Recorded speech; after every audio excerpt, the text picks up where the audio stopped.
I am coming to you live from Berlin. Thanks for tuning in to KJM Broadcast. Today's special episode is because yesterday marked the end of World War II. A little on the background of this topic, the Battle of Berlin occurred on April 22nd as the Soviet Union had reached Berlin.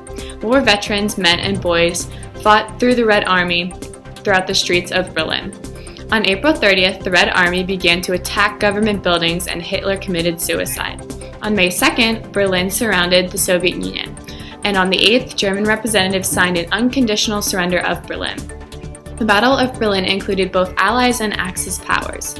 On behalf of the Allies, the Soviet Union, known as the Red Army, participated along with armed forces from the United States and Britain. Germany was the Axis power being attacked during this battle. By involving Britain, US, and the Soviet Union, the countries were able to attack from both fronts and end up in Berlin. The actual battle occurred in Berlin, the capital city of Germany. The Soviet Union attacked from the east, and the US and Britain were supposed to attack from the west. The Soviet zone was near the river Elbe, approximately 37 miles east of Berlin, and on April 16th, the army moved towards the capital. Okay, so here today we have Kendall, an expert historian on the battle, and I was wondering if you could give us a little extra context and stuff about that about detail. No problem. Thanks for having me. So the Berlin garrison occurred from March 9th to April 24th this year, and during this, German combat signed defense orders to defend the capital to the last man and the last shell. And Hitler uses scare tactics by hanging dead German bodies in the streets of Berlin to force soldiers to fight until the last battle or die from punishment. And Hitler signed orders that destroyed roads and buildings that Soviets could have used to get into Berlin. And the Berlin garrison from April 25th to the 30th included the encirclement of Berlin and was completed by Allied troops. And Soviet forces occupied the suburbs, and the encirclement got closer and closer in and cut off any help from Germany. And Hitler demanded a fight till the end, but at the same time named Grand Admiral Karl Dönitz his successor. A quote from a soldier in the Red Army states, "My division was preparing for a storm in Berlin. Our commanders told us that the Western Allies had crossed the Rhine and Germans were fragmented, the Western cities falling like Skittles. But the situation was different in the East. Not a single town surrendered without fighting to the bitter end." And we also have a recording from Berlin garrison troops from May 2nd and their surrender. Hello. This is the 56th Panzer Troops. Please cease fire. We are sending truce envoys to the Potsdam Bridge. They will be identified by a white flag on a red background. We will await your reply. What was would you say the overall context surrounding this event before it even happened? So at this point in the war, Germany was already weakened, and the Soviets and the Red Army were closing in from the east, and the Allies, the United States and Britain, were closing in from the west. And because of the two-front war, Germany was unable to keep up with both sides and became weaker and weaker as more soldiers, tanks, planes, and weapons were getting destroyed. And the Allies destroyed Germany's railroad system, making it even harder for Germany to transport resources and soldiers from both fronts. And after the Battle of the Bulge, the United States was able to cross the Rhine with little resistance from the Germans. And this ultimately led to the US attack on the Ruhr and destroyed a massive amount of industry from the Germans.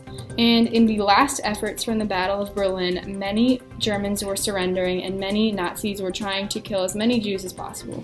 Yeah. Okay. So I was also just wondering if there was any if this battle was really significant to World War II as a whole. Yes, the battle was very significant for the Allies, and this is because the Soviet won the battle, and they got Germany to sign a surrender to them. And Germany was part of the Axis power, so this was the defeat of the Allies' main enemy. Mm-hmm. The significance for the Axis is when Germany, the leader of the Axis powers, was defeated in Berlin, it meant their rule as a large influence for the war was over. Okay, so thank you to Kendall, and now we have Manali Zope, an expert on a lot of things about World War II, such as Clausewitz and tactics. So right now, can you tell us a little bit about the tactics during the war and the Battle of Berlin? Sure, thanks for having me. So, tactical reasons for the Allies' success include being able to attack Berlin from two different angles. Germany was unable to assemble a credible defense line, and that Soviet was able to form sufficient forces. In the end, they had a 2-to-1 advantage in manpower 4-to-1 advantage in tanks and self-propelled guns, and a 5-to-1 advantage in artillery. The Battle of Berlin was a drawn-out affair. Also, in terms of the Soviet Union's ideology, they were able to win the war because they wanted victory at any price, which allowed them to use any tactical means necessary to win this battle. In terms of Hitler's ideology, he did not want to back out of the Battle of Berlin, even though the odds were against him, which was the military tactic of the last push to stay in the war. So, I was wondering if you could also tell us just a little bit about the technological advancements that happened during the war and this battle. Yeah, sure. So, World War II resulted in massive technological innovations in both military and healthcare. One of the most prominent technological advances made in World War II was in rocketry by Germany. The inventions of the B-1 bombs and ballistic missiles played a large role in the Battle of Berlin because it was used by the Allies in the strategic bombing of Germany. By the end of the battle, around 50% of the population had fled to Berlin due to over 50,000 tons of bombing from both Berlin and the US. Okay, so overall, to conclude this newscast, it is important to address the key tactics that were done during this Battle of Berlin. When studying the practices overall of World War II, it's important to consider the military strategies for the country's practice during the war. It is also necessary to study the tactics because the tactics of one country towards another, for example, the Soviet Union towards Germany, affects Germany's future and what tactics they will use to strike back at their enemy. Also, it is important to address the significance of the battle because in World War II there were a lot of battles, so it's important to discover their importance on a large-scale impact and not focus on too many of the small details.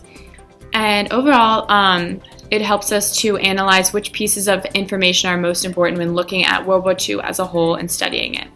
This battle affected the war in Europe overall because it signifies the victory of the Soviet Union over Germany and the Allies against the Axis powers. Since Germany surrendered, this battle played the role as the ending of Germany in World War II as well as the ending of World War II.